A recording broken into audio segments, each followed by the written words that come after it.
Hola, buenas tardes. Soy Begoña Regueiro, profesora de la Universidad Complutense de Madrid y directora del Grupo ELI de Investigación de Educación Literaria y Literatura Infantil. Bueno, me hubiese encantado compartir estos días en Valencia con todos vosotros y vosotras, pero dadas las circunstancias y puesto que no es posible, espero que a pesar de todo podamos intercambiar ideas y podamos aprender de todos estos vídeos y a partir de lo que las redes sociales e Internet nos permite. Bueno, a continuación voy a compartir pantalla para compartir con todos vosotros y vosotras la presentación de PowerPoint que he presentado un poco para intentar ceñirme al tiempo del que disponemos y no excederme demasiado de los 10 minutos. Por supuesto, habrá una publicación donde se podrá consultar todo con mucho más detenimiento. Bueno, comparto la pantalla ahora mismo y aquí está la presentación de mi tema, que sería el reciclaje de los cuentos tradicionales y populares en los cuentos clásicos feministas de Ángela Balvey, una mirada postfeminista y postdigital a la tradición. Bueno, para empezar, dado que el cuestionamiento al que están siendo sometidos los cuentos tradicionales en los últimos tiempos, me parece importante recoger un par de citas sobre la relevancia que tienen los cuentos tradicionales todavía hoy en nuestras vidas. La primera es de Clarissa Pinkola Estés y dice: «Los cuentos son una medicina, tienen un poder extraordinario, no exigen que hagamos, seamos o pongamos en práctica algo, basta con que escuchemos». Por otro lado, Rodríguez Almodóvar nos recuerda que los cuentos vinculan nuestro comportamiento contemporáneo con el de un mundo en el que ya éramos, de algún modo, lo que seguimos siendo. A pesar de esto, como decía, ya desde los años 60 y especialmente desde los ámbitos de la crítica feminista, se ha cuestionado mucho el papel de los cuentos tradicionales, especialmente en relación a los modelos femeninos que aparecen en ellos.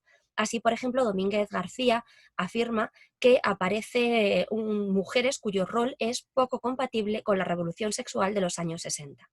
Por supuesto, si recogemos todo lo que ha dicho la crítica feminista, podríamos estar aquí muchísimo tiempo, pero dada la limitación de tiempo, valga la redundancia, me he limitado a recoger esta que sintetiza un poco lo que vienen a explicar todas las demás.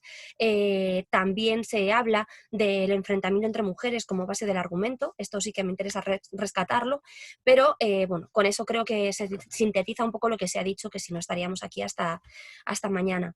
Bueno, por otro lado, Secreto, o desde el otro lado de la crítica feminista, Secreto define estos cuentos como un ejemplo fascinante de la voz escritura de mujeres.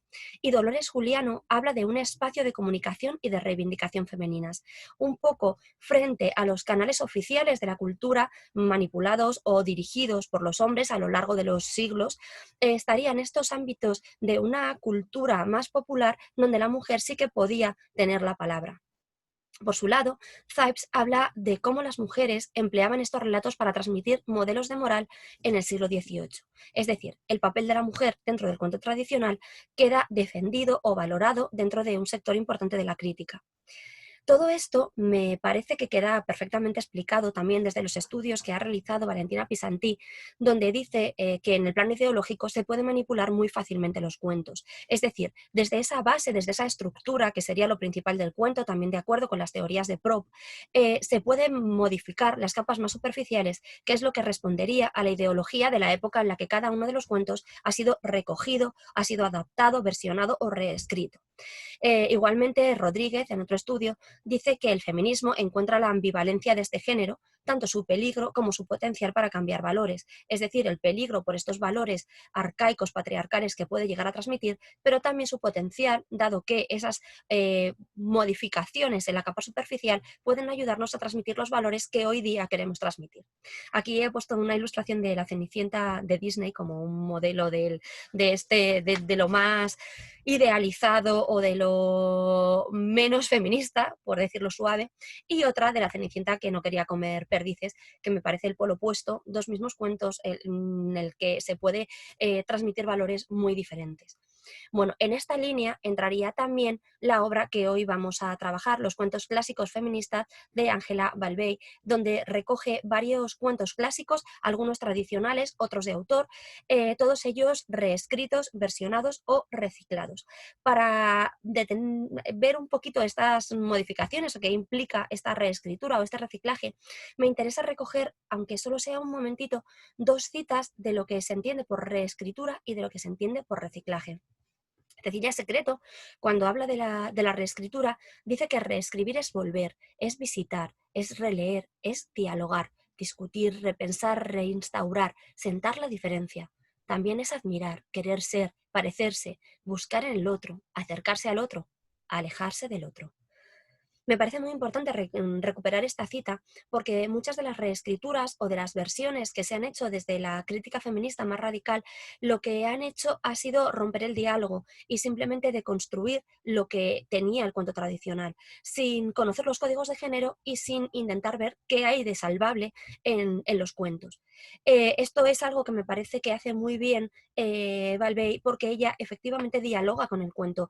Ella se aleja de esos valores patriarcales arcaicos, pero sí que recupera la parte de estructura, la parte de mensaje de cuídate, mímate, etcétera, que sí que aparece también en los cuentos tradicionales. Y aquí lo explicita, por ejemplo, en el cuento de la ratita presumida y la gata con botox, cuando el abuelo le cuenta el cuento a la niña y directamente ella dice, por supuesto, ambientando que en esa época el matrimonio se valoraba de otra manera, es decir, estableciendo la distancia entre el tiempo en el que se recoge el cuento y el que vivimos ahora, pero luego también dice, ese cuento me enseñó que yo estaba siendo el gato y que no me estaba amando bien y que todos tenemos la oportunidad de equivocarnos y de volver a querernos. Es decir, recoge la enseñanza del cuento tradicional, lo valora, se acerca, se aleja, que sería lo que es la reescritura. Por otro lado, me parece muy interesante también el concepto de reciclaje para analizar estos cuentos de Angela Balvey. Llamas define el reciclaje o cuando habla del reciclaje, habla de insertar de nuevo una cosa a un círculo o ciclo de vida útil. O también habla de reiteración, renovación, procesamiento de algo existente, mezcla con otras materias. Es decir, se trataría de coger algo que existe, pero que ha caído en desuso, y dotarlo con un elemento novedoso o nuevo que le trae de nuevo a la vida. Esto es lo que podemos ver en Angela Balvey. Coge el cuento tradicional con su estructura, lo básico, según Prop, pero luego lo dota de unos valores absolutamente actuales que responden a las preocupaciones e inquietudes del siglo XXI. En esto es en lo que me voy a detener ahora mínimamente, en estas preocupaciones. Bueno, lo primero, también dado el título que ella misma da, es lo que parece que más le importa, es la ideología feminista dentro de estos cuentos. Pongo aquí que estaría más bien en la tercera ola feminista o en el posfeminismo, porque de lo que se trata es de recuperar o reapropiarnos de la feminidad, de todos los modelos de feminidad. Y desde ahí, desde la libertad de la mujer que puede reapropiarse de cualquiera de los modelos, podemos encontrar diferentes modelos de mujer, desde modelos de mujeres absolutamente independientes hasta modelos que por iniciativa propia han decidido dedicarse al cuidado. Por ejemplo, en Blancanieves y las 7 gigantas, una de las gigantas, que es científica, cuando la universidad se queda sin fondos y no puede seguir trabajando, decide cuidar de sus hermanas y lo hace voluntariamente y porque quiere. Es un modelo que es igualmente válido desde la libertad de la mujer. Bien, dentro de los modelos femeninos que aparecen en esta obra coinciden bastante con lo que ha estudiado la crítica, con lo que ha estudiado Alexia Dotras Bravo en 2019 y un estudio previo que publiqué yo este mismo año sobre los modelos de mujer que aparecen en la literatura infantil y juvenil. Dotras habla de los roles femeninos feministas. En este caso encontraríamos, por ejemplo, a Eria o a Blancanieves. Eria es la muchacha, no princesa, que despierta al príncipe, al chulazo durmiente, la versión del príncipe de la bella durmiente, que en este caso no es una bella, es un bello y es un chulazo durmiente, que es despertado por Eria. Blancanieves también es una muchacha, en este caso tampoco es princesa, que dicen de ella era mucho más resistente de lo que su madre creía. Por otro lado, tenemos roles femeninos clásicos y roles femeninos clásicos revisados. Esto también es muy interesante. ¿Por qué? Porque denuncia otra realidad de la sociedad, es decir, todas las mujeres que se definen como feministas, que dicen que son muy feministas, pero que a la hora de la verdad por sus actos no son tales y que deberían, bueno, que esto también es un problema que tenemos, ¿no? En este caso sería un buen ejemplo la madre de Blancanieves, que aunque dice a su hija que tiene que ser independiente, que no tiene que depender de nadie, ella misma tiene una relación de dependencia absolutamente tóxica con el padrastro de Blancanieves. En cuanto a los roles masculinos, también tenemos los roles masculinos clásicos y clásicos revisados. Como un rol clásico, por supuesto visto desde un punto de vista muy crítico, es el padre de Blancanieves. En este caso, él no es el padre biológico de Blancanieves y se comporta en todo momento como un representante de la cultura del patriarcado rancio. Por otro lado, tenemos al abuelo de Bella, que es todo lo contrario, que se convierte en una figura de cuidado en el cuento de la ratita presumida y la gata con botox. Por otro lado, en el estudio previo que publiqué este mismo año, señalaba la importancia del tema de la autoestima en la literatura infantil y juvenil actual y cómo en muchos cuentos o álbumes ilustrados, como el de Yo voy conmigo, Cuando las niñas vuelan alto, etcétera, se hace mucho hincapié en la importancia que tiene que las mujeres recuperen la autoestima y la fe en que pueden hacer las cosas. Este es un tema que también aparece con mucha frecuencia en los diferentes cuentos de esta colección. Me parece muy interesante cómo esta falta de autoestima lleva a las mujeres a comportamientos muy negativos y autodestructivos. He puesto aquí una cita del cuento que ya he mencionado, de la ratita presumida y la gata con botox, en el que dice: sus modelos corporales de referencia eran perfectamente irreales, esos que han sido pasados por los filtros de sofisticados programas de fotografía. Mujeres protagonistas de anuncios, retocadas, iluminadas, maquilladas, alumbradas, abrillantadas. Imposibles. De una belleza fantástica e ilusoria, pensadas siempre para vender algo. Caras y cuerpos de maravilla, perfectos y perfectamente falsos. Pero Bella, a pesar de ser una mujer informada, con estudios, razonable y sensata, seguía comparándose con aquellas modelos retocadas. Bella se iba envenenando un poco más cada día por culpa de la envidia, de la ansiedad y de la rabia. Me parece muy interesante esto, porque además, sin quitar la responsabilidad que como mujeres libres tienen estas mujeres en dejarse presionar, se hace desde un neonaturalismo o algo semejante culpable a una sociedad que presiona para conseguir unos modelos de belleza imposibles, que luego también señalaré con la importancia de lo postdigital, con todos estos filtros y con todas estas imágenes falseadas de la realidad. Otros temas también relacionados con la mujer que aparecen en los cuentos son el techo de cristal y la trata de blancas. El techo de cristal aparece en concreto en el cuento de Blancanieves y las 7 gigantas. Ya he hablado de estas 7 gigantas, que en realidad son 7 mujeres que se definen exactamente como comunes y corrientes, y por eso gigantescas, unas gigantes de tomo y lomo. Bueno, pues estas mujeres, cada una tenía una profesión, cada una trabaja en algo diferente, pero todas ellas denuncian este techo de cristal y esta discriminación por razones de género en el ámbito laboral. Leo una cita, una de ellas dice: yo soy ingeniera. Cuando estudiaba no había muchas mujeres en la carrera. Yo era una de las pocas que consiguieron acabar los estudios. Finalmente, cuando terminé la universidad, conseguí un buen trabajo. En teoría estaba igual de bien pagado que el de mis compañeros varones, pero eso era solo la base del salario. Los complementos que les pagaban a ellos eran mucho mejores que los míos. Quise tener un hijo, pero amenazaron con despedirme si pedía una baja maternal. Igualmente, esto tiene que ver más con la discriminación, tal vez, en cuanto al techo de cristal en La Bella Durmiente, en el Chulazo Durmiente. Leemos a una de las chicas que dice a la otra: no seas antigua, hoy los muchachos también se dedican a coser y luego montan marcas de alta costura, no como las mujeres, que no pasan de modistillas. Bueno, me parece relevante. También aparece el tema de la trata de blancas. Bueno, en este caso es uno de los cuentos en los que realmente no hay mucha relación con el cuento tradicional, es más bien una relación intertextual. Sería Pulgarcita y las ganas de soñar. En este caso es una niña que, bueno, pues la traen y acaba trabajando también en un burdel. Para no detenerme mucho más, paso ya al siguiente tema fundamental, que sería cómo aparece reflejado todo lo postdigital, fundamental en el siglo XXI, en estos cuentos clásicos feministas de Ángela Balvey. Lo postdigital es definido por Sánchez como lo que viene después de que todo sea digital. Y ya más habla de una condición y un periodo marcado por la presencia cotidiana de lo digital. Bien, dentro de un proyecto del Ministerio que tenemos con el grupo ELI y el grupo LETI, estamos trabajando en todo este concepto y estamos haciendo una taxonomía. Por lo tanto, lo que yo aquí propongo no es más que una idea que a partir de lo que yo he aportado y una propuesta de clasificación de las marcas de lo postdigital, en este caso en la obra de Balvey. Estas marcas postdigitales aparecen de diferentes maneras, pueden aparecer en la parte más formal, tanto en lo que tiene que ver con la estructura como en lo que tiene que ver con la retórica, o relacionados con elementos ideológicos que se relacionan con la cognición, con la identidad o con las formas de relacionarse. Dentro de la estructura, en los cuentos clásicos feministas de Balbey, aparecen varias situaciones que aparecen, valga la redundancia, modificadas por la aparición de elementos, de aparatos del mundo postdigital.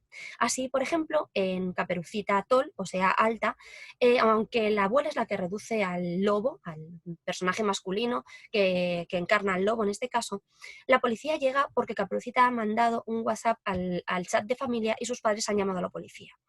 Igualmente, por ejemplo, en Blancanieves, la prueba de que el sicario ha matado a la niña no va a ser el corazón y los pulmones, sino un vídeo que mandará por WhatsApp a la madrastra probando que ha matado a la niña.